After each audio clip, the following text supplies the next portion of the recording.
came across this and I was like, cool. It says paper folding art inspires better bandages.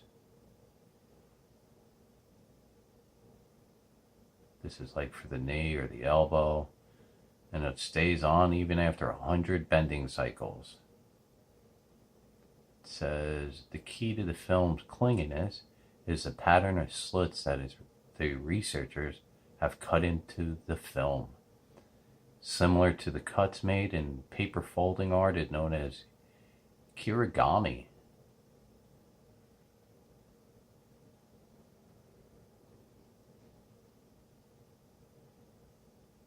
And they tested it, worked perfectly.